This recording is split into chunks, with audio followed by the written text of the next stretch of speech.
Yenə də məhlənizdə oturmuşam yar, yenə də qapımda hüsran. Ağrılar çox olardı hər gecələr yar, yar, gələ bilmədim bağışla. Bu bahar könlümə bir də heyf ki qəmi gətirər. Mən oldum dəryada yelkənsiz gəmi gətirən. Çiçəklər baharı sevdiyi qədər də sevdim ki, hələ də səni sevirəm yar, hələ də səni sevirəm. Ey Xuda bəxş elə yarın üzünü bir gecəlik, var yuxular mənə xoşbəxtlik qismət eləsin. Ya da itirim belə yaddaşı silim bir dəfəlik, yaddaşım ömrə səfa çəkməyə xidmət eləsin. Nə qədər eşqimizin ey gülünə pünhan olan, aşikar eyləməsən ürəyimdə qan olacaq. Nə qədər gül üzünə, həsrətinə qəm çəkəcəm, daxilim çökür mənim tarimara. Gəlmədim, gözlədim dilbərim. Canım bak, buyurun Sontek dinleri. Vəziyyətdə boyum dərdi qubar eyləmişsən. Mən yarəndə səfil yarını xar eyləmişsən. Sən məni sevməmisən, sevməmisən yar.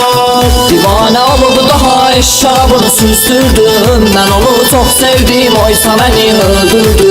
Üstümə qəmlə dolu yağış kimi yaxsan da, haqqımı halal etdim, özgəsini güldürsün.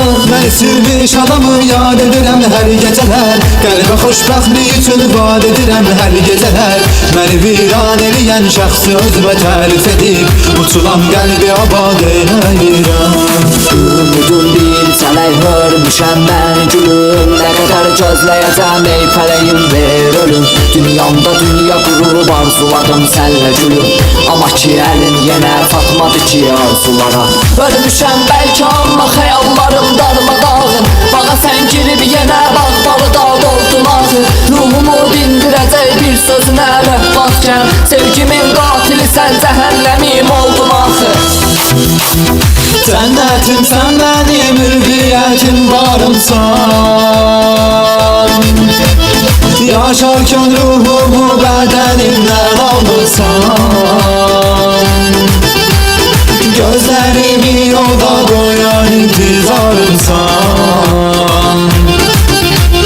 Sən mənim Əzrailim, canımı alanım. Get daha gəlməyin mənası yoxdur gülüm. Bu gözlər əsrətə hicrana toxdur gülüm. Əhv etməm mən səni, günahın çoxdur gülüm. Sən məni viranə eləmirsən, getmirsən. Cənnətim sən mənim ülviyyətim varımsan,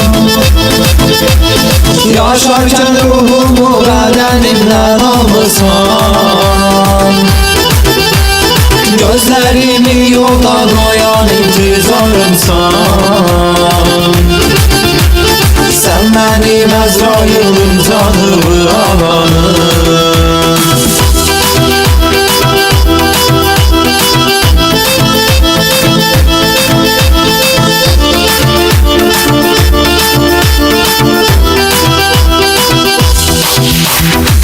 Yenə tənha gecələr, yenə boş xatirələr, səni xatırladır, səni xatırladır, səni xatırladır. Baxıram rəsminə, yenə rəsmin mənə, səni xatırladır, səni xatırladır, səni xatırladır.